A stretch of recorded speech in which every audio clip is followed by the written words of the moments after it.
যাকে পররাষ্ট্রমন্ত্রী করা হলো তার সম্পর্কে যেসব খবর আছে তাতে বাংলাদেশ আমেরিকার খপ্পরে পড়ে যাচ্ছে কি না সেইটাই হচ্ছে আমাদের দেখার বিষয় হয়ে দাঁড়িয়েছে। কারণ আমরা শেষবেলায় বন্দি কোথায় হয়ে যাই বলেন তো? ভোটের রাজনীতির কাছে। ভোটই মুখ্য হয়ে দাঁড়ায় এবং এটাকে অস্বীকার কোনো কারণ নেই। আমি যদি ভোট কম পাই আমি জিততে পারবো না, ভোট বেশি পাইলে জিতবো। কিন্তু আজকে দেখবেন কেউ কেউ বহিষ্কার করলেও পরে নিয়ে আসা হচ্ছে কী জন্যে? শুধুমাত্র ওই ভবিষ্যতের ক্ষমতার বলয় রক্ষার জন্যে। আমাদের উপরে আধিপত্যবাদী সাম্রাজ্যবাদী শক্তির আধিপত্য এমন চলে গেছে এবং আমাদের মধ্যেও তারা যেভাবে এজেন্ট ঢুকিয়ে কাজকর্মগুলো করছে, তখন কিন্তু ন্যূনতম গণতন্ত্রের পথে হাঁটাও বাধাগ্রস্ত হতে পারে। স্বাগত জানাচ্ছি বলানো বলা অনুষ্ঠানে। আমাদের অনুষ্ঠানে আজকের অতিথি বাংলাদেশ কমিউনিস্ট পার্টির সাবেক সাধারণ সম্পাদক জনাব রুহিন হোসেন প্রিন্স। প্রিন্স ভাই স্বাগত। জি ধন্যবাদ। কেমন আছেন? জি ব্যক্তিগতভাবে আছি, কিন্তু দেশের রাজনীতির পরিস্থিতি তো এইটার একটা শান্তিপূর্ণ অবস্থা মানুষ এখনো সেটা মনে করছে না। এই উদ্বিগ্নটাই সময় কাটে। কেমন শান্তিপূর্ণ অবস্থান চেয়েছিলেন? না, মানুষ তো ধরেন বিশেষ করে দীর্ঘ সংগ্রাম তারপরে মনে করেছে যে অন্তত পক্ষে একটা স্বস্তিকর জীবনযাপন হবে। সেই স্বস্তি যেমন কথার কথা মব থাকবে না, একটা নির্ভয়ে কথা বলতে পারবে। তারপরে ঠিক আছে আজকেই সব সমস্যার সমাধান হয়ে যাবে তা না, কিন্তু চোখের সামনে দেখতে পাবে যে আমার জিনিসপত্রের দাম একটা ক্রয় ক্ষমতার মধ্যে থাকবে, আমি কাজটা পাবো, আমার সন্তান বিনা চিকিৎসায় মারা যাবে না, আমি বয়স হইলেও চিকিৎসা পাবো। তা সেই ধরনের একটা আশার দিকে তাকায় সে দেখতে চায়, কিন্তু সেইটা এখনো পর্যন্ত দেখা মিলছে না। বরঞ্চ প্রতিটা মুহূর্ত যে আমাদের দেশ এইটাকে ঘিরে যে দেশি বিদেশি নানা ধরনের অপশক্তির যে ষড়যন্ত্র, সেই হিসাবগুলো চোখের সামনে কিন্তু চলে আসছে। তার মানে আমি যদি একেবারে এক কথাও বলতে চাই যে ন্যূনতম গণতন্ত্রের পথে হাঁটার মধ্য দিয়ে বা চোখে দেখার মধ্য দিয়ে সে যে একটা শান্তির দিকে তার মানসিক যাত্রাও থাকতো, সেইটাও সাধারণ মানুষ এখনোভাবে দৃশ্যপটে দেখতে পাচ্ছে না। সুতরাং এইটার মধ্যে নানা আশা হতাশা, মানে আশা নিয়েই তো মানুষ বাঁচে, কিন্তু এই হতাশাটাও মানুষের মধ্যে দিন দিন একটা তীব্র হচ্ছে বলে আমি দেখতে পাচ্ছি।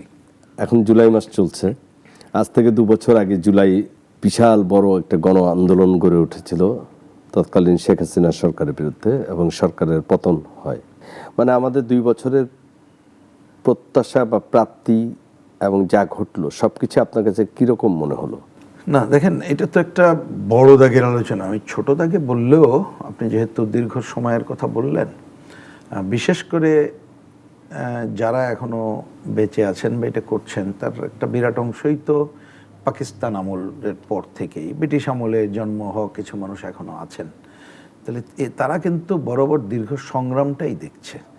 কিন্তু সেই সংগ্রামের সাথে ওই যে আশার কথা একটু আগে বললাম, একটা হচ্ছে ন্যূনতম গণতন্ত্রের আকাঙ্ক্ষা সর্বত্রই, মানে একটা মানুষের মর্যাদা, আমি আমার কথা বলবো, সব কিছু তো আমার অংশীদারিত্ব থাকবে, এইটাইকে যদি বলি সে ভোট থেকে শুরু করে অন্যান্য বিষয়।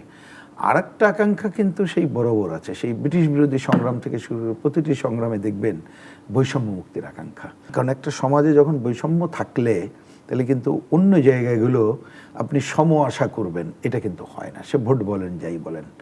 তো এইটাই প্রতিবারই কি বলবো যে মানুষের আকাঙ্ক্ষা আঘাতপ্রাপ্ত হচ্ছে। তা আমি যদি সেই জায়গা থেকে এবারের কথা বলি, আপনি এই যে 2 বছর আগের যে কথাটা বললেন, এইবারের ঘটনাকে আমি অনেক দূরে না যেয়ে 2টা দিকে বিবেচনা করি। একটা দিকে দেখেন যে আমরা যারা রাজনীতি করি, বিগত দিনের সরকার তারা ক্ষমতায় আসার পরে যখনই তারা যে কোনো অন্যায় কাজ করছে তার বিরুদ্ধে আমরা প্রতিবাদ করেছি। আমরা বামপন্থীদের কথা আমি বলছি। আপনার মনে আছে আমরা 9 সাল 11 সালেও কিন্তু হরতাল পর্যন্ত করেছিলাম। তো তারপরে বিশেষ করে 14 সালে যখন একেবারে ভোটারবিহীন অবস্থায় নির্বাচিত হয়ে এইটা দিন দিন কর্তৃত্ববাদী স্বৈরাচারী এবং এই প্রবণতা বেড়ে চললো, তখন থেকে তো একটা লাগাতার সংগ্রাম চলেছে অন্যান্য রাজনৈতিক দলগুলো সবাই সহ। তাহলে সেইখানে কিন্তু প্রতি মুহূর্তে চোখের সামনে একটা আকাঙ্ক্ষাই প্রতিফলিত হয়েছে যে বিনা ভোটে কেউ থাকতে পারবো না, একটা ভোট দাও, জনগণের ম্যান্ডেট নিয়ে থাকো, আর দুর্নীতি লুটপাট অব্যবস্থাপনা এটা বন্ধ করো। এটা ছিল বরাবর, কিন্তু এটাকে নানাভাবে দমন করা হয়েছে, ভয় রাজত্ব কায়েম করা হয়েছে, ফ্যাসিস্টিক আচরণ করা হয়েছে, কথা বন্ধ করে দেওয়া হয়েছে। তাহলে সেই সংগ্রাম কিন্তু রাজনৈতিক দলগুলো যার যার মতাদর্শই থাকুক না কেন আমরা জারি রেখেছিলাম, এবং যার যার লক্ষ্য অর্জনের জন্য, যে ঠিক আছে আমি ক্ষমতায় গেলে আমার লক্ষ্য অর্জন করব। এই সময়কালে আরও যে ঘটনাগুলো ঘটলো, যে ছাত্র এবং বিভিন্ন জায়গায় তারা বিভিন্ন ইস্যুতে আন্দোলন করলো, এবং এই ইস্যুতে নানা সময় জমায়েত ক্ষমতা নানাভাবে বাড়ছে। আমি কোটা বিরোধী আন্দোলনের কথা বলছি, নিরাপদ সড়ক চেয়ে আন্দোলনের কথা বলছি। সেক্ষেত্রে একটা কিন্তু খবর চলে আসছিল যে আমরা গণতন্ত্র যেমন চাই, বৈষম্য মুক্তি চাই, রাষ্ট্রের সংস্কারের কথাটাও কখনো কখনো চলে আসছিল। এটাই সেই জার্নিতে আপনি শেষ দিকে আসলে দেখতে পাবো যে এটা ব্যাপক যে গণ আন্দোলনের কথা আপনি বললেন। তাহলে এইবার আসি, আপনি যদি এইটাকে এবার ছোট করে নিয়ে আসি, তাহলে রাজনৈতিক দলগুলোর যে আকাঙ্ক্ষা, তার সাথে কিন্তু এই তরুণ প্রজন্ম, শ্রমজীবী মানুষের এই আকাঙ্ক্ষা আরও অনেক বেশি হলো। সেইটাকে যদি অন্যদিকে ধারাবাহিকতায় বলেন, দেওয়াল লিখন অন্য জায়গায় কিন্তু চলে আসলো যে একটা সবার মর্যাদার কথা, এবং কোনোভাবে আর যাতে এ ধরনের কর্তৃত্ববাদী স্বৈরাচারী প্রবণতা না হতে পারে তার জন্য কিছু করা যায় কিনা, মানে এই আকাঙ্ক্ষাগুলো চলে আসলো। এটাকে আরও যদি করে বলেন ওই গণতন্ত্রের আকাঙ্ক্ষা, বৈষম্য মুক্তির আকাঙ্ক্ষা। কিন্তু এই আকাঙ্ক্ষা আমি দেখি প্রথম সংকটটা হয়ে গেল যে এই আন্দোলনের শেষ দিকে এসে যেসব ছাত্রবন্ধু অন্যরা আসলো, অতীত দিনে আমরা 69-90-এর গণ অভ্যুত্থান, যেগুলো তো আমাদের মতো মানুষ তো 80-র দশকে পুরো আন্দোলন জুড়েই ওইখানেই আসলাম, তার মধ্য দিয়েই রাজনীতির মূল দায়িত্ব পালন করা। কখনো এই ছাত্র বা যারা তরুণরা আন্দোলন করে তারাই যে প্রধান, নিজেদের ব্যক্তি বৈভব এবং আমরাই সব করব, প্রচলিত রাজনীতিকে বাতিল করে দিয়ে এই জায়গাগুলো কিন্তু ছিল না। তো এইবার আসলো, হ্যাঁ রাজনীতির জায়গায় থাকতে পারে, আমি সেটা নিয়ে আমার বক্তব্য নাই, যার যার বলতেই পারে, কিন্তু যখন ব্যক্তি গোষ্ঠীর লাভালাভের বিষয় আসলো তখন মানুষ একটা ধাক্কা খেলো। আর একটা ধাক্কা খেলো যে এই সব আন্দোলনে, আমি গণতন্ত্রের কথা বলি আর যাই বলি, এইখানে উগ্র দক্ষিণপন্থা যদি চলে আসে তাহলে কিন্তু সবটাই ধূলিসাৎ হয়ে যাবে। মুখে নীতি নৈতিকতার কথা, বাস্তবে অন্য জীবনযাপন। এবং আমরা দেখছি আমাদের দেশের ধর্মপ্রাণ মানুষ, ধর্ম মানুষের অন্তর এবং তার যে শিক্ষা সেটার কি নিয়ে চলে, কিন্তু রাজনীতিতে তার অপব্যবহার হলে কি হয় মুক্তিযুদ্ধে আমরা দেখেছি। এই অপশক্তিগুলো সামনে চলে আসলো। তো এই যে একটা আঘাত খেলো মানুষ, তরুণরা আরও বিশেষ করে, এবং সে চোখের সামনে নিজের ভবিষ্যৎও এরকম কিছু দেখতে পেল না, এইটার বড় দায় কিন্তু থেকে গেল অন্তর্বর্তীকালীন সরকারের উপরে। তখন মানুষ কোনোভাবে ভাবছিল আচ্ছা ঠিক আছে, একটা নির্বাচিত সরকার হলে একটা হাফ ছেড়ে আমরা বাঁচতে পারি কিনা। এখন নির্বাচিত সরকার এসেছে, সেটা নিয়েও নানা কোশ্চেন আছে। আমরা অন্ততপক্ষে আমাদের দিক থেকে বলতে পারি, প্রথম দিনই আমরা বলে এসেছিলাম যে অন্ততপক্ষে নির্বাচন ব্যবস্থার একটা আমূল সংস্কার করে নির্বাচনের দিকে যান, তাহলে পার্টিসিপেটরি এবং আরও কিছু হবে। সেটা হয় নাই। তারা অনেক কাজে হাত দিয়েছে। হ্যাঁ ঠিক আছে, আমরা বলেছিলাম যে যদি কোনো বিষয়ে আমরা ঐক্যমত্য হতে পারি, যারা নির্বাচিত হবে তারা এই কাজ করুক, আমরা কিছু আগায় রাখলাম। সেই নিয়েও দেখবেন যে বিতর্কের অবসানগুলো ঘটেনি। তার মানে নতুন সরকারের অল্প সময় আছে, তাদেরকে এখন হয়তো সব কথা বলার সময় আমাদের আসে নাই, কিন্তু এই যে আকাঙ্ক্ষা সাধারণ মানুষ, বিশেষ করে আমি তরুণ প্রজন্ম সহ বলছি, সেইখানে কিন্তু চির নানাভাবে ধরেছে।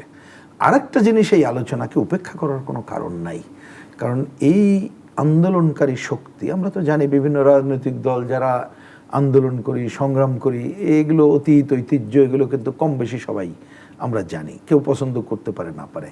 কিন্তু এখন দেখা যাচ্ছে এই সব আন্দোলনে বিভিন্ন দূতাবাস, বিদেশি মানুষের তাদের ইন্টারভেনশন, এইটা কিন্তু একটা ভিন্ন মাত্রায় চলে এসেছে। আমরা জানি এই যে আমেরিকান প্রেসিডেন্ট সাহেব সহ অন্যরা, তারা বলল যে বাংলাদেশে পরিবর্তনের জন্য তারা কি করতে চেয়েছিল।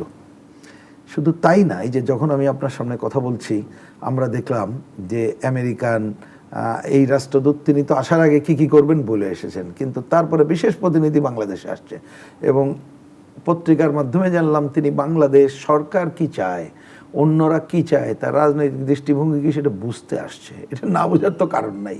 এবং এসে আমরা দেখলাম তারা কিন্তু বিশেষ বিশেষ দলের সাথে বৈঠক করছে, এবং এই দলগুলো অবলীলাক্রমেই তারা তাদের কি লক্ষ্য উদ্দেশ্য, গণতন্ত্র কিভাবে করবে টরবে, তাদের সাথে মত বিনিময় করছে।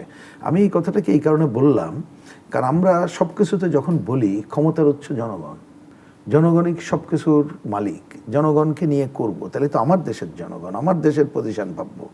কিন্তু যখন রাজনীতি বা অন্য জায়গায় তারা ইন্টারভেন করে, সুযোগটা পেয়ে যায়, তখন কিন্তু অন্য ঘটনা ঘটে, দূরে যাওয়ার দরকার নেই। এই অন্তর্বর্তীকালীন সরকার যাওয়ার আগে 3 দিন আগে নির্বাচনের যে বাণিজ্য চুক্তি আমেরিকার সাথে করলো, তাতে আজকে কিন্তু মোটামুটি গ্রামে গঞ্জেও সবাই বুঝে ফেলছে ওই বাণিজ্য চুক্তি তার স্বার্থেই হয়েছে।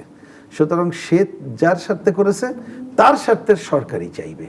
দেখবেন অনেকে এটা নিয়ে কথা বলে না, মুখে কুলুপ এটা এই দায়িত্ব আসলে আমাদের রাজনীতিবিদদের। অবশ্যই। তা আমি ওইটা নিয়ে এই জায়গায় শেষ করতে চাইছি যে তাহলে মানুষের এই যে মনে যে আকাঙ্ক্ষা ছিল, এই আকাঙ্ক্ষার চির ধরা শুরু করেছে, তারপরও সে আশায় বুক বেঁধে আছে। একটা নির্বাচিত সরকার যারা আছেন তারা মুক্তিযুদ্ধের কথা বলছেন, তারা নিজেরাও তাদের সরকার প্রধান নিজে কিচ্ছুতা সাধন করছেন।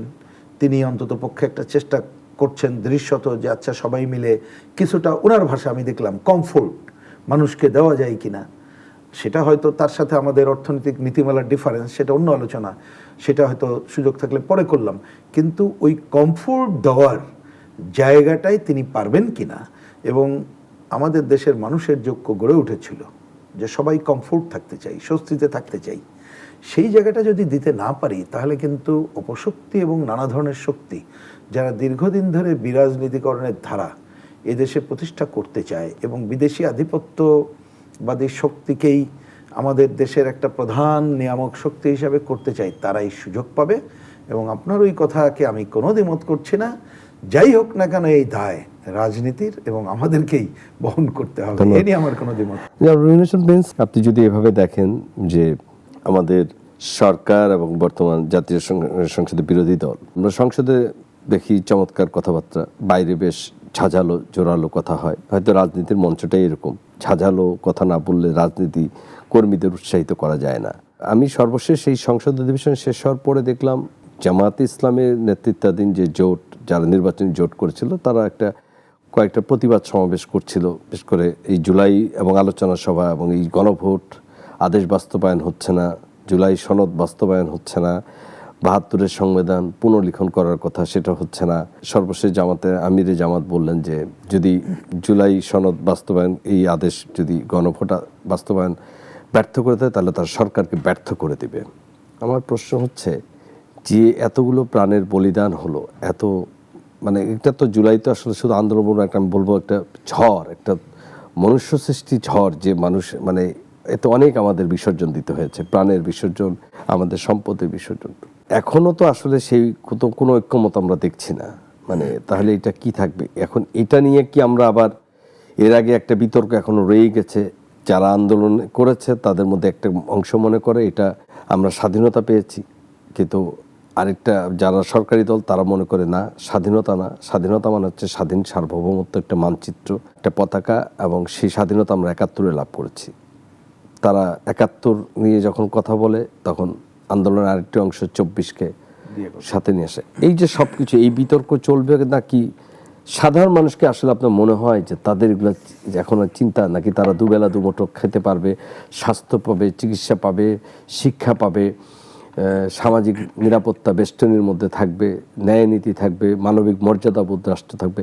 তাহলে আমরা কোথায় যাচ্ছি? মানে আমাদের মানে এখনও জুলাই সনদ হবে কিনা, ৭২-এর সংবিধান থাকবে কিনা, সেটি নিয়ে যদি এই অবস্থা বিতর্ক চলতে থাকে, মানুষ কতদিন এটা সহ্য ক্ষমতায় থাকবে? দ্রব্যমূল্য বেড়ে গেছে, দ্রব্যমূল্যের ক্রয় মূল্য, সক্ষমতা হারাচ্ছে মানুষ। সরকার সেদিকে মনোযোগ দিবে নাকি সরকার এই ব্যতিব্যস্ত এই জুলাই আদেশ বাস্তবায়ন? একটা রাজনৈতিক দলের প্ল্যাটফর্ম হিসেবে, একজন রাজনৈতিক কর্মী হিসেবে আপনার কাছে কি এর মূল্যায়ন কিভাবে করবেন? জি, আপনার কথাকে আমি 3টা ভাগে ভাগ করে শেষ দিকটা বলে একটু বেশি যেটা বলবো সেটা আসি। একটা, আপনি যেটা মানুষের যে আকাঙ্ক্ষার কথা বললেন, হ্যাঁ, সেই আকাঙ্ক্ষা তো মানুষের আছে, এবং এই আকাঙ্ক্ষার যদি বেশি দিন চির ধরতে থাকে তাহলে সে কিন্তু সহ্য করবে না। এবং সহ্য না করার ফল কি হতে পারে? একটা হতে পারে সে যদি কারেক্ট পথ ধরে সচেতন সংগঠিত হতে পারে তাহলে পজিটিভ দিকে যাবে, না হলে আবার ওই ধরনের একটা অ্যানার্কির সিস্টেমে যাবে। তার মানে আশার গুড়েবালি হয়ে যাবে। এটা এক মানে আপনার শেষ দিকের কথাটা বললাম। কিন্তু এইটাকে পজিটিভ ধরে সব রাজনৈতিক দলেরই দায়িত্ব পালন করা দরকার বলে আমি আমাদের দল সহ সবার মনে করি এটা হবে দায়িত্বশীল আচরণ। তাই না হলে এটা রাজনৈতিক দলই অভিযুক্ত হবে এবং এটা যথাযথ হবে না। এইবার আসি ওই যে গণ অভ্যুত্থান কথা আপনিও বললেন, আমিও আমার কথাগুলোর মধ্যে বললাম। আমার বিবেচনায় আমাদের প্রথমে এটা চিন্তা, আমি সাধারণ মানুষের কথা বলছি না, সাধারণ মানুষ তো ভাবতেই পারে, কিন্তু যারা সচেতন সংগঠিত রাজনৈতিক দল আগে ছিল বা নতুন করলো, এইখানে আমার কাছে মনে হয়েছে চিন্তার ভুলের কারণে আমরা আমাদের যার যার মতো আকাঙ্ক্ষা করছি।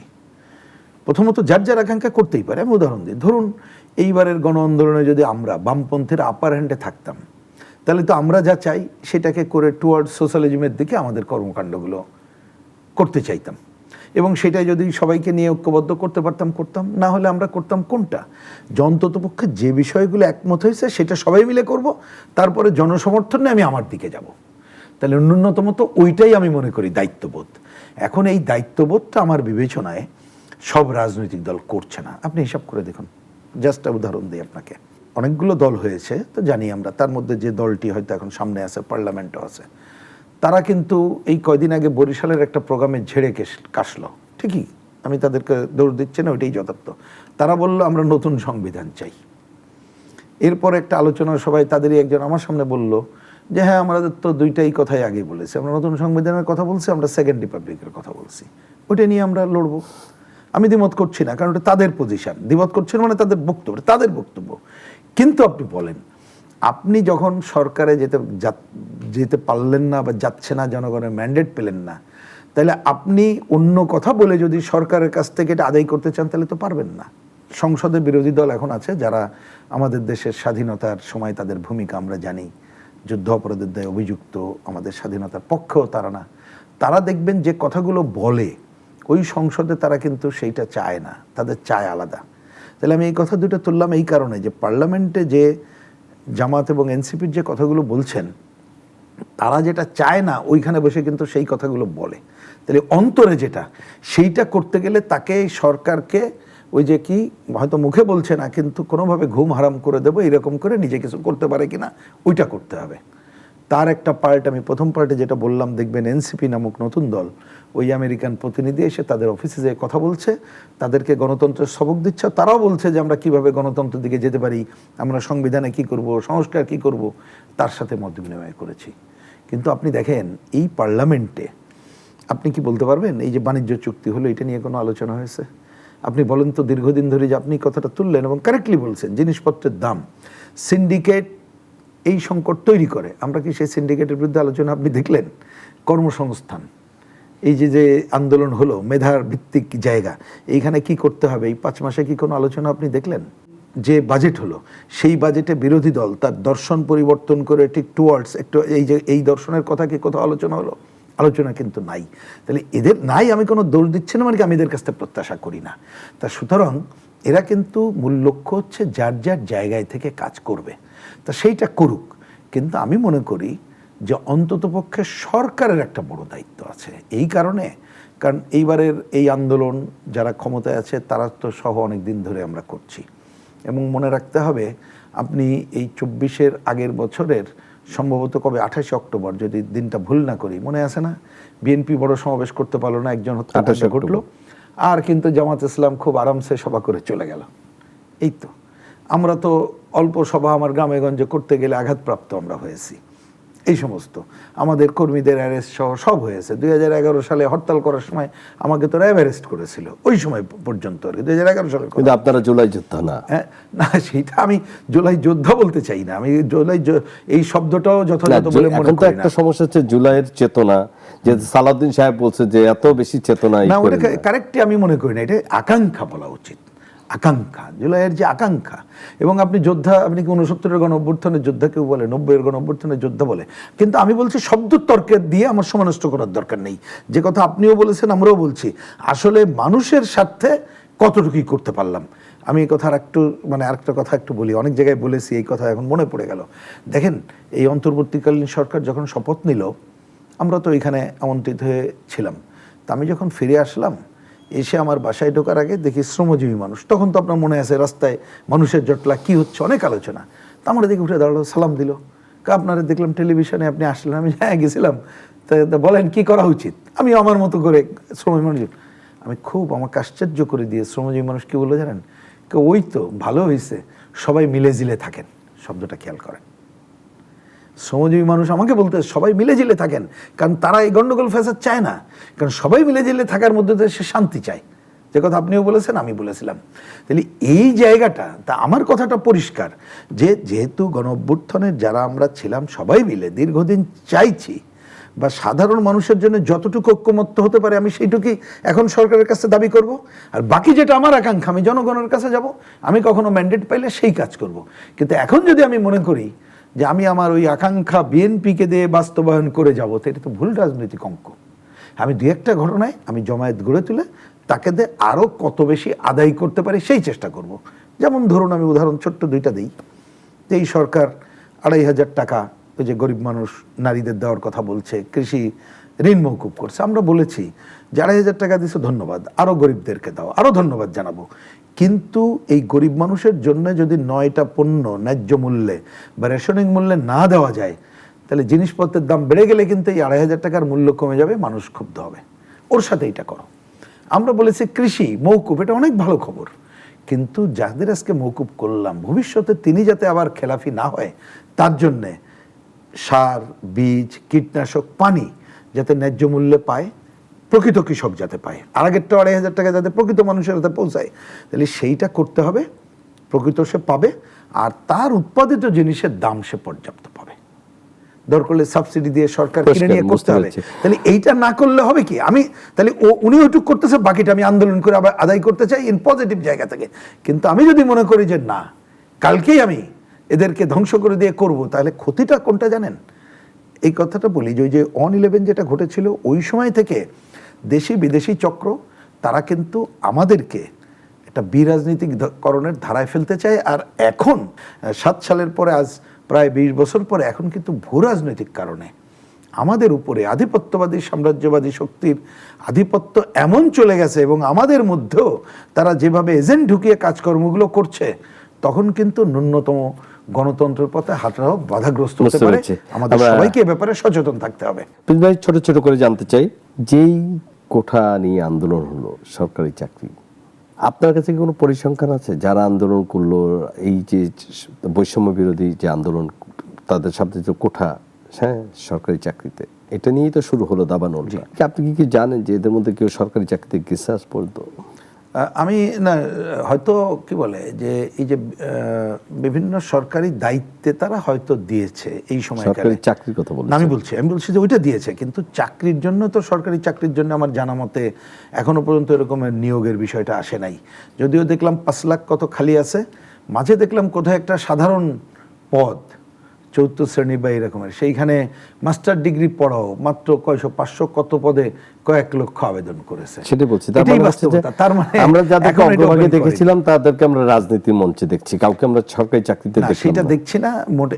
সেইটা তো ওই যে বললাম, উচিত ছিল সরকারের সাথে এইটা আন্দোলন করে, যাই হোক, ওই দাবি আদায় করা, সরকারি শূন্য পদে পূরণ করা, এবং দক্ষদের, যোগ্যতা সম্পন্নের, মানে এখানে কোনো 2 নম্বরই থাকবে না, পরীক্ষা হবে, যোগ্যতাদের চাকরি হবে। এই জায়গাটাতে এখন দরকার। আরেকটা দরকার হচ্ছে আরো বেশি সরকারি পদ, মানে কর্মসংস্থান তৈরি করা। আমি আপনার কথা রেখে একটা কথা বলি, আপনি জানেন যে অতি সম্প্রতি বাংলাদেশে একটি বড় ধরনের, সম্ভবত জামাত ইসলাম 1971 সালের পরে এত ইমেজ সংকটে ভোগে নাই। যদি আন্তর্জাতিক অপরাধ ট্রাইব্যুনালের সময় তাদের নেতাদের যে মৃত্যুদণ্ড হয়েছিল, সেই সময় একটা বড় ধরনের সংকটে পড়ছে। আর দীর্ঘদিন পরে একটা বড় সংকটে পড়লো তাদের একজন এমপি, সাতক্ষীরার এমপির একটি ব্যক্তিগত জীবনের আপত্তিকর ভিডিও বের হওয়ার পরে। যদিও এটা এত বড় হতো না যে একটার পর একটা মিথ্যার আশ্রয় না নেওয়া হতো, এবং আমরা একটু আগে, আমি যখন এই কথা রেকর্ড করছি অনুষ্ঠানটি, তখনই আমাকে স্টুডিও বা রুম থেকে জানানো হলো, বার্তাকক্ষ থেকে, যে বাংলাদেশ জামাত ইসলামী তাকে বহিষ্কার করেছে। যদি সত্য হয়ে থাকে তাহলে অন্তত একটা বলি যে আমাদের রাজনীতিতে একটা, কারণ আমরা এতদিন থেকে দেখেছি, আমরা আওয়ামী লীগ আমলে দেখেছি, বিএনপি আমলে দেখেছি, যখন যে দলের লোক কোনো অন্যায় করেছে, বড় নেতাদের সাধারণত বহিষ্কার আদেশটা আমরা দেখিনি, হয়তো লঘুদণ্ড হয়েছে বা অথবা দল সরাসরি সমর্থন নিয়েছে। আপনি দেখেছেন নরসিংদীতে বিএনপির এক নেতা একজনের কান কামড়ে নিয়েছে, পরবর্তীতে স্থানীয় বিএনপির সংবাদ সম্মেলন করেছে, এরকম কোনো ঘটনাই হয়নি। প্রশ্ন হচ্ছে তাহলে কানে সেলাই পড়লো কিভাবে? কিন্তু আমরা এটা নিয়ে অপেক্ষা করছিলাম যে জামাত ইসলামী সম্ভবত এরকম। আমার মনে হয় কি, মানে আপনি কি মনে করেন কিনা যে আমরা আসলে রাজনীতির সব বদলাতে চাই, সংবিধান পাল্টাতে চাই, নতুন বন্দোবস্ত করতে চাই, কথাগুলো শুনতে ভালো লাগে, কিন্তু যারাই বলি রাজনীতি তো তারা পুরোটাই করছেন। হ্যাঁ, আমি ছোট্ট দুইটা উদাহরণ দিই। ওই যে বিএনপির এটা বলেন, আবার দেখলাম বিএনপি তার সম্ভবত ময়মনসিংহের কোনো একজন এমপিকেও কারণ দর্শাও নোটিশ করেছে যে দুর্নীতি, 2-4টা জায়গায় তারা বহিষ্কারও করেছে। সেটা ভালো, বহিষ্কার তো করেছেই, সেটাও ভালো। এখন আমি একটু অন্য বলি, কথাটা একটু উচ্চমার্গের, অনেকে বলে যে আপনাদের অনেক উচ্চমার্গের কথা, তো বোঝা কঠিন, কিন্তু ভাই এটাই বাস্তবতা। দেখেন, আপনার যেমন এই যে নারী ঘটিত যে বিষয়গুলো আপনি যাদের কথা বললেন, আমার পরিষ্কার বুঝ এইটা ভাই, নারী সম্পর্কে দৃষ্টিভঙ্গি যতক্ষণ তারা পরিবর্তন না করছে, ধরা পড়ার পরে হয়তো এটা জনতুষ্টিবাদী পজিশন থেকে ওই কাজ করবে, কিন্তু নারীর প্রতি তাদের যে দৃষ্টিভঙ্গি, ওই দৃষ্টিভঙ্গিতে যেসব কাজগুলো দেখছেন না, ওইগুলো অব্যাহত থাকবে। কিছু হইলেই দ্বিতীয় স্ত্রী, অমুক টমুক, আরও ধরনের কাজ কিন্তু থাকবে। সুতরাং আপনার, আমি এইটাকে একটা সায়েন্টিফিক বেসিস বলছি যে ওই দৃষ্টিভঙ্গি ছাড়া, আপনি অন্যটা বাদ দিলাম, ধর্ম নিয়ে রাজনীতির আলোচনা আমি এখন গেলাম না, এইখান থেকে কিন্তু আপনি দেখবেন পরিবর্তন করতে পারবেন না, লিখে রাখতে পারেন। দ্বিতীয়ত বলি, ওই যে কথা আসলো সরকারি দল, দুর্নীতি, লুটপাটেই, আপনি যদি ইকোনমিটা এরকম করে সাজাইতে না পারেন যে অনুপার্জিত আয়, মানে প্রথমে অনুপার্জিত আয় করাই যাবে না, করলেও ভোগ করার কোনো স্বাধীনতা থাকবে না, মানে আমি যে অর্থনীতির নীতিমালা যদি ওইভাবে ঢেলে সাজাতে না পারেন, তাহলে কিন্তু এইরকম ঘটনা ঘটতে থাকবে। আপনি কখনো কারোর বিরুদ্ধে ব্যবস্থা নেবেন না। শেষ বেলায় সংকট কোনটা ঘটবে জানেন? কারণ আমরা শেষ বেলায় বন্দি কোথায় হয়ে যাই বলেন তো? ভোটের রাজনীতির কাছে। ভোটই মুখ্য হয়ে দাঁড়ায়, এবং এটাকে অস্বীকার কোনো কারণ নেই। আমি যদি ভোট কম পাই আমি জিততে পারবো না, ভোট বেশি পালি জিতবো। কিন্তু আজকে দেখবেন কেউ কেউ বহিষ্কার করলেও পরে নিয়ে আসা হচ্ছে কি জন্যে? শুধুমাত্র ওই ভবিষ্যতের ক্ষমতার বলয় রক্ষার জন্য। ইমিডিয়েট স্বার্থ আছেই, কিন্তু শেষ বেলায় কিন্তু ওই স্বার্থ হবে। মানুষ ভুলে গেলে জামাত ইসলাম সেই জায়গা থেকে তাদের মানে সেই আদর্শে তারা থাকে কিনা, যে সিদ্ধান্ত নিল, এটা আমরা দৃষ্টিভঙ্গি পরিবর্তন না করা পর্যন্ত এবং দৃষ্টান্ত যদি স্থাপন করতে পারে তাহলে বলবো যে এটা একটা মানে ইতিবাচক দিক। আপনার বক্তব্যের বিরতিতে যাওয়ার আগে আপনি একটা বলছিলেন ভূ রাজনীতি। একটা কথা আমরা অনেকদিন থেকে শুনছিলাম যে 15-17 বছরে শেখ হাসিনা বাংলাদেশকে প্রায় ভারতের কাছে বিকিয়ে দিয়েছে, অনেকগুলো চুক্তি করেছে যেগুলো দেশ বিরোধী, জনবিরোধী চুক্তি। আমার একটা প্রশ্ন, ঠিক ইউনূস সরকারের প্রায় 1.5 বছর এবং এই সরকারের প্রায় 5 মাস, সব মিলিয়ে 2 বছর বা কাছাকাছি 2 বছর হয়ে যাবে, আমরা তো কোথাও দেখলাম না কেউ ভারতের একটা চুক্তি জনগণের সামনে আনলো বা একটা চুক্তি বাতিল করলো না কেন? আপনার মানে কেন ভারতের সাথে এই চুক্তিগুলো, তাহলে যে চুক্তিগুলো করেছিল সেই চুক্তিগুলো রেখে কি ইউনূস সরকারও চালাবেন, বা এই সরকারও তো আরো একটু সময় নিচ্ছেন, নাকি চুক্তিগুলো বাতিল করলে খুব সমস্যা হবে? না, আমি তো মনে হয় আপনি যে প্রশ্ন করলেন এই প্রশ্ন আমারও। প্রথম কথা একটু বলে রাখি যে সরকারের কথা বললেন ওই সময় থেকে তো বটেই, তার আগেও যে ভূ রাজনৈতিক কারণে বাংলাদেশ এমন একটা জায়গার মধ্যে আছি, ধরুন আমরা আমাদের বামপন্থী অবস্থান থেকে সাম্রাজ্যবাদের বিরুদ্ধে একটা লাগাতার সংগ্রাম করে একটা জায়গায় আমরা চাই, কিন্তু ক্ষমতাসীনরা সেটা পারবে না, তাদেরকে একটা কি বলে ব্যালেন্স করে চলতে হবে সব দেশের সাথে। এইটা কিন্তু খারাপ করেনি, আমি এটা অনেকের কাছে জিজ্ঞেসও করতে পারেন, খারাপ করেনি। এখনকার সরকারকেও সেই পথে না গেলে সেটা একটা সংকটে পড়বে, এটা মনে রাখতে হবে। এইবার আসি, ওই যে বললেন, আমরা বহুদিন ধরে বলে আসছিলাম যে ভারতের সাথে আমাদের যে তাদের যে আধিপত্য পজিশন, সেটাকে আপনি কোনটা প্রথমে ধরেন আমাদের যে অভিন্ন নদীর যে পানির উৎস সেখানে, সেইটা আমরা পাচ্ছি না, সীমান্ত হত্যাকাণ্ড, আমাদের অসম বাণিজ্য, তিস্তার পানি সহ গঙ্গা চুক্তি নবায়নের জায়গা, আপনি এই ধরনের সুনির্দিষ্ট কথা কিন্তু আমরা বলে এসেছি। ধরুন আমাদের এখানে রামপাল প্রকল্প বা এই সব জায়গাগুলো, কিন্তু চুক্তির বিষয়টা যারা বলেছেন, আমার বক্তব্য হচ্ছে বাতিল করা তো পরে, অন্তর্বর্তীকালীন সরকার অন্তর্পক্ষে এগুলো তো জনগণের কাছে ওপেন করতে পারতো, বা এইখানে কোন চুক্তিতে কোন কোন সংকট আছে সেটা বলতে পারতো, তারাও তো বলতে পারলো না। এটা কেন? আজকে তো তাহলে প্রশ্ন আসে যে তাহলে কি ওইরকম কোনো চুক্তি নাই, বা ওই চুক্তি থাকলেও তোমরা বলছো না কেন? অন্তর্বর্তীকালীন সরকারও বলে নাই, এখনও এই সরকারও কিন্তু বলছে না। সুতরাং এইটাকে আমার কাছে অনেক সময় মনে হয় আমরা চুক্তি এবং অন্য কতকগুলো বিষয়ে আমাদের মানুষের অনেকের মধ্যে একটা অ্যান্টি ইন্ডিয়ান যে সস্তা সেন্টিমেন্ট রাজনীতির সাথে এটা ব্যবহার করেছে। দুইটাকে এক করে ফেলানো হ্যাঁ, কিন্তু আমরা বামপন্থীরা আমি পরিষ্কার করে বলেছি, আমরা ভারতীয় যে আমাদের দেশে তার আধিপত্য বিস্তার আমি সুনির্দিষ্ট করে যেটা বললাম ওই কথাগুলো তখনও বলেছি, এখনো বলছি। আমরা ভারতের সাথে না, সব দেশের জনগণের সাথে জনগণের সম্পর্ক, জনগণের সম্পর্কে আপত্তি নেই। সেই জায়গাটা আমি এখনো বলবো, আমি 30 সেকেন্ডে খালি এটা বলি, দেখেন আমাদের কিন্তু পরিষ্কার বলা আছে, সংবিধানে বলা আছে, কোনো চুক্তি থাকলে রাষ্ট্রপতির কাছে গেলে সংসদে আনবে।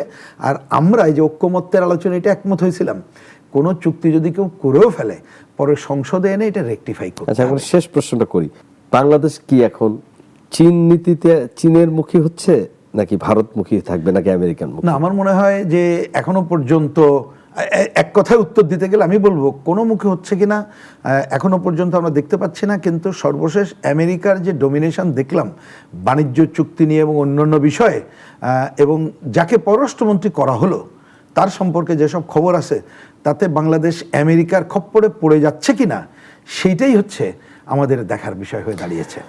আপনাকে অসংখ্য ধন্যবাদ আজকে আলোচনায় অংশ নেওয়ার জন্য। আমরা অপেক্ষায় থাকি, কিন্তু আমরা আশা করি না যে বাংলাদেশ কোনো দেশমুখী হবে। আমরা মনে করি বাংলাদেশ জনগণমুখী, বাংলাদেশ একটি স্বাধীন সার্বভৌমত্ব রাষ্ট্র। নিশ্চয়ই দেশ পরিচালনায় যারা দায়িত্বে আছেন তারা জনগণের কথাই চিন্তা করেন, তারা দেশের সার্বভৌমত্বের কথা চিন্তা করেন, এবং সকলের সাথে আমাদের বন্ধুত্ব থাকবে। কিন্তু কেউ আমাদেরকে তাদের দাস বানাবে বা আমাদের উপরে খবরদারিত্ব করবে এরকম কেউ কোনো কিছু প্রত্যাশা আমরা করি না। কারণ দীর্ঘ 9 মাসের রক্তক্ষয়ী সংঘর্ষের মাধ্যমে একটি অর্জিত আমাদের এই মহান স্বাধীনতা, এই মহান দেশ। আজ এ পর্যন্তই। ভালো থাকুন, সুস্থ থাকুন। দেখা হবে আগামী অনুষ্ঠানে নতুন কোনো এক অতিথির সাথে। ভালো থাকুন, সুস্থ থাকুন।